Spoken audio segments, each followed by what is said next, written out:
So let's look at chapter 9's homework. And so this is section 9.2. It's your only homework from chapter 9. And what we're doing is we're doing inferences about two means. And there are two means where the samples are independent. And this calculator guide is going to be the one you're using for this homework. And it's what's called the two-sample t-test. You have two samples. And because we're doing a claim about two different means, we're using the t-test. T-test goes for means. And so in this section, we're giving two sets of data where it will allow us to compare the means of two populations. So for example, and I have a little table here, and it's ATC scores, and it has a column of females where it says N is equal to 200, X bar is 20.9, and S is 4.7. And the second column is males where N is equal to 200, X bar is equal to 21.1, and S is 5.0. So if I were somebody looking at this data, if I had collected this data, I can see that the ACT average for women, 20.9, is lower than the ACT average for men, which is 21.1. So as a researcher, I could try to draw the conclusion that females score on average lower than men. So I'm not saying females score lower than a particular number. I'm saying females score lower than men. So you hear that. I'm not comparing the mean to a number. I'm comparing the mean to another mean. So we have two means in this problem. I could also say that the average for the females and the average for the men are different. So I could make a claim that was a two-tailed claim. I couldn't say that women were higher than men based on this data because women are 20.9 and men are 21.1. I could switch it and say that males have a higher average than women. So there's different things I could do. I'm not asking you to do any of that. I'm just making sure you understand that that is how a researcher would make a claim after collecting such data. So things that I just said that I'm going to highlight on this document, I wrote that I could claim that the mean ACT score for women is less than men, making this a left-tailed test. I could claim that the mean ACT score for the two populations are different, making it a two-tailed test.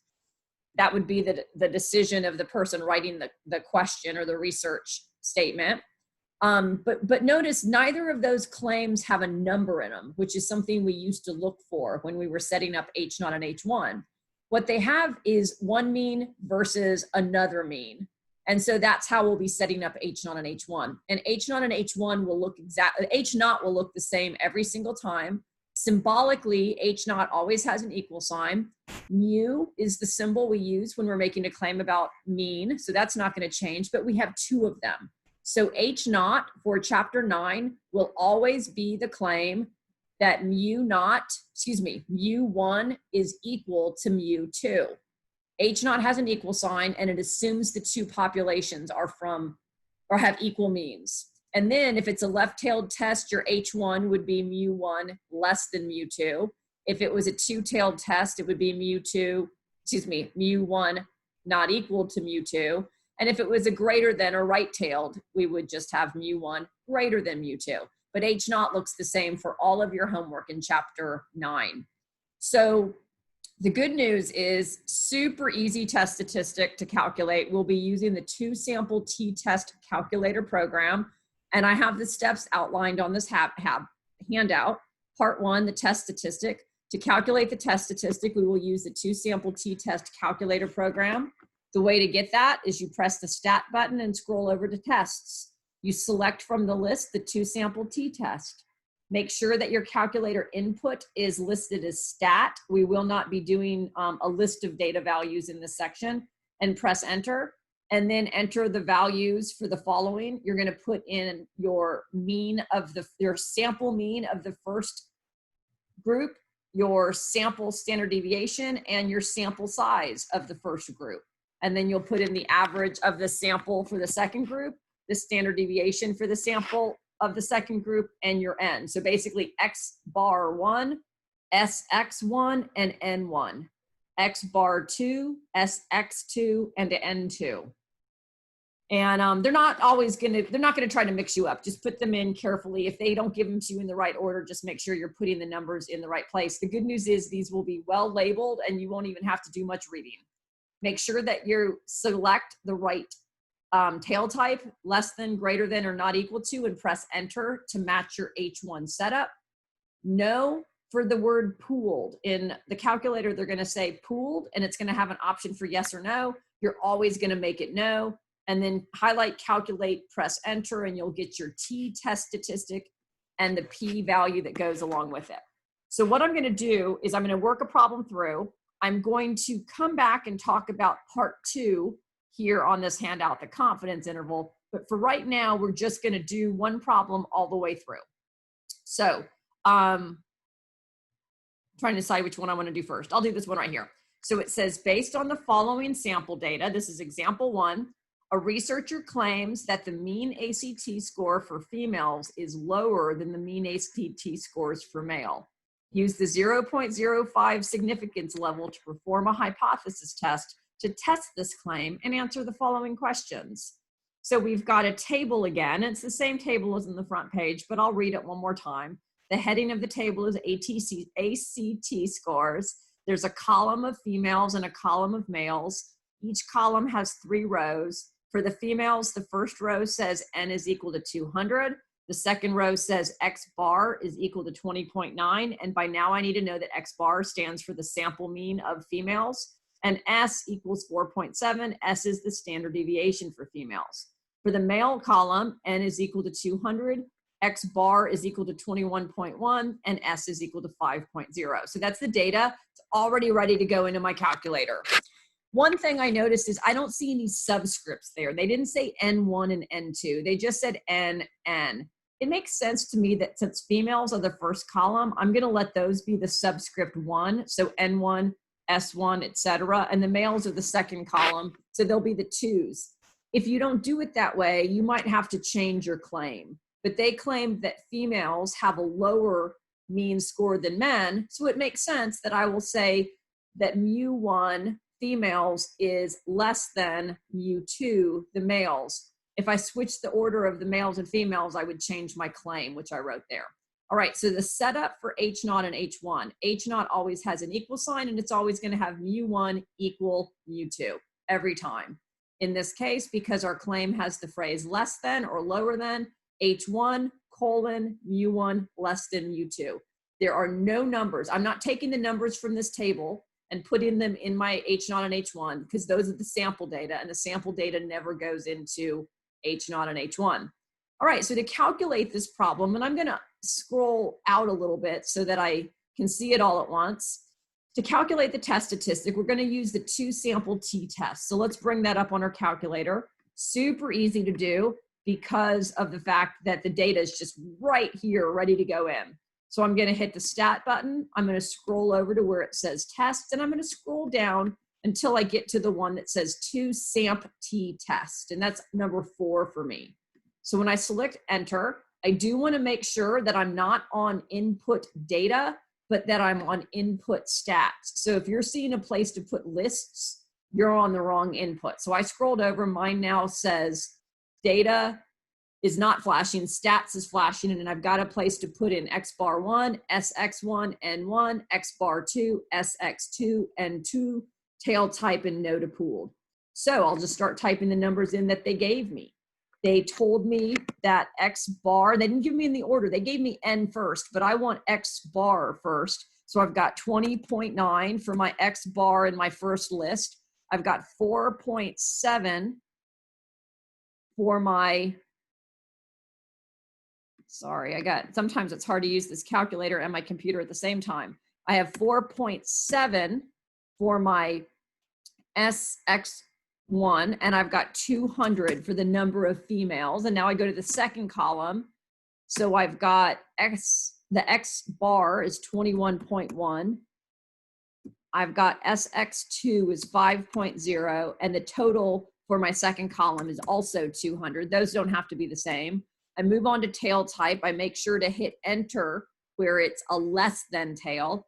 I make sure that I leave it as no for pooled, and then I tell my calculator to calculate.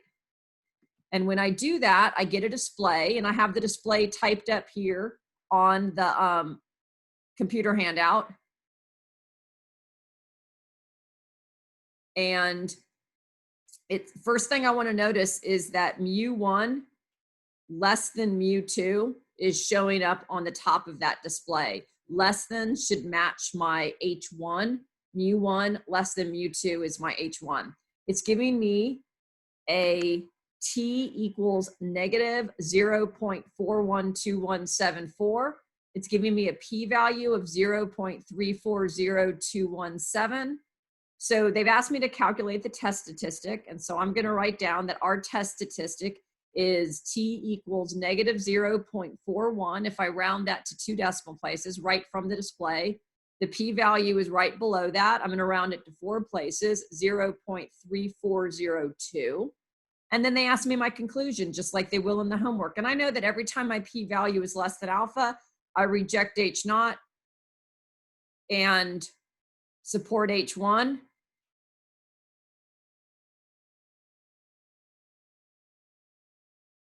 Holy cow, this is a mistake. So we're going to have to fix this.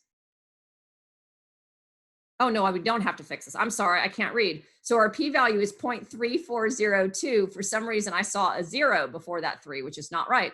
Since our p-value is not less than 0.05, we failed to reject H0. I'm sorry that I just had a brain freeze right there, but I did. So they ask me, based on your results, does it appear that females have a significantly lower mean on the ACT than men? And I want to talk about what this table does. This table tells us that we had 200 females and 200 men, and without a doubt, these 200 women scored lower than these 200 men. But I do not have enough evidence on this sample to make a generalization to say that all females, the female population, scores lower than the male population. So since I failed to reject H0, I cannot support the claim that females in general have a significantly lower ACT score on average than men. So again, even though the sample shows that females scored lower, the sample data does not provide enough evidence to let us draw the conclusion for all females. So now I'm going to back up a page because they're asking me to do something else. They're asking me to find the confidence interval for this data. And you'll see this in your homework. It's the only section after chapter 7 where they ask us to find the confidence interval. So it's kind of wrapping back around to chapter 7. And I have on part 2 on the previous page, the calculator guide to how to calculate your confidence interval. And the good news is it's pretty much already done for you. You've already put the numbers in your calculator. You only need to pick a different program and add one more bit of information. So the calculator program for creating a confidence interval for the 2-sample t-test is not going to be the 2-sample t-test. We're going to be using what's called the 2-sample t-interval. So I'm going to press stat on the calculator. I'm going to scroll to tests like I've done before, but now I'm going to scroll past the 2-sample t-test until I get to 2-sample t-int, which stands for interval.